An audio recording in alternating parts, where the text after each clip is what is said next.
Je suis agriculteur dans le Loiret et donc j'ai aussi ma chaîne YouTube où je présente mon métier au jour le jour, donc sur la chaîne Gilles Zeka.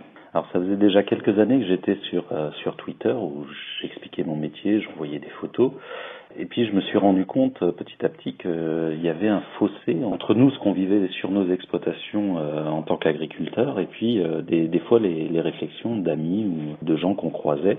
Et puis plusieurs émissions à la télé d'agribashing on va dire, donc c'est-à-dire des émissions qui étaient un peu contre les agriculteurs, qui m'ont motivé à me dire oui, il faut qu'on prenne la parole et puis il faut qu'on essaye d'expliquer notre métier parce qu'il y a une grande différence entre ce que les gens pensent. Moi personnellement sur mon exploitation, j'y vis, j'ai mes enfants qui habitent sur l'exploitation, c'est la terre de mon grand-père, ce sera sûrement la terre de mes enfants. On est les premiers à manger nos produits agricoles. Bien évidemment, notre objectif, c'est de préserver cet environnement, de faire des produits sains et de faire tout ça.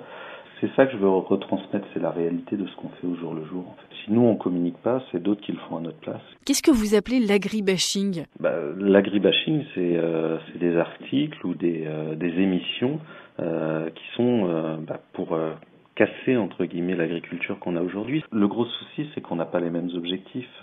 Souvent, le média a un objectif de faire de l'audience. Et malheureusement, c'est plus facile de faire de l'audience avec de la peur et avec des scoops à sensation qu'avec des agriculteurs au jour le jour. Donc c'est toujours compliqué d'allier les deux. Moi, mon objectif, c'est de parler de mon métier positivement. C'est pas de me plaindre tout le temps. Et pourtant, souvent, les journalistes, quand ils nous appellent, c'est souvent pour ça. On a vu qu'il y a des inondations par chez vous. Est-ce que c'est catastrophique chez vous ? C'est souvent ce qu'ils nous posent comme question. Quand on leur dit non, pour l'instant ça va bien. Ça m'intéresse pas alors. Donc a priori, l'agriculture positive ne plaît pas. Il n'y a que l'agriculture négative qui plaît. Au-delà de l'agribashing que vous évoquiez à l'instant, il y a aussi cette image d'Épinal, parfois encore véhiculée sur les agriculteurs. Ça vous agace, ça ? Bien sûr. Vous allez sur Google, vous tapez dessin enfant agriculteur, vous trouvez obligatoirement un monsieur avec une salopette, des bottes et une fourche dans la main. Aujourd'hui, moi j'ai plutôt un smartphone et un tracteur au bout des doigts qui se pilote avec un GPS plutôt qu'une fourche et des bottes dans mon champ en train de bêcher ma terre. Il y a une grande différence. Aujourd'hui, on a la technologie qui est arrivée, qui nous aide à faire notre travail au jour le jour. Mon principal outil sur ma ferme, c'est mon smartphone par exemple. Les agriculteurs sont très connectés, c'est comme ça qu'on arrive à piloter nos exploitations. On utilise des drones par exemple pour pouvoir nourrir la plante au bon moment et puis la bonne quantité. On utilise plein de technologies aujourd'hui et pourtant dans les médias on a l'impression que l'agriculteur était l'agriculteur d'il y a 50 ans. Alors en 2 ans, vous totalisez près de 9000 abonnés sur votre chaîne. Vos vidéos sont vues jusqu'à 50 000 fois. Elles sont souvent d'ailleurs assez élaborées, parfois filmées au drone.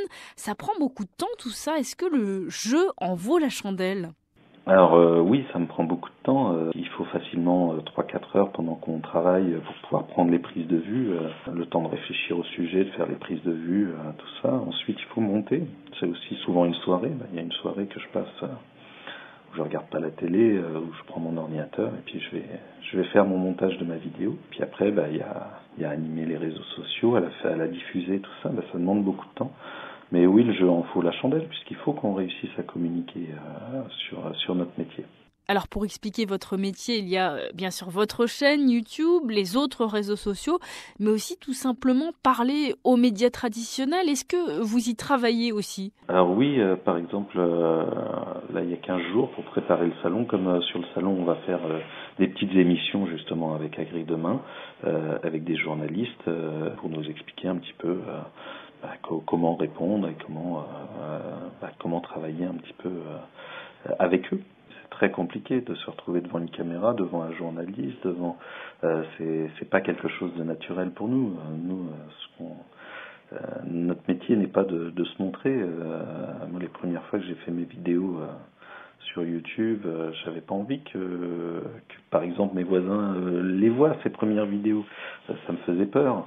On a toujours peur de son image, de tout ça, mais il faut s'y mettre parce qu'il y a besoin de communiquer.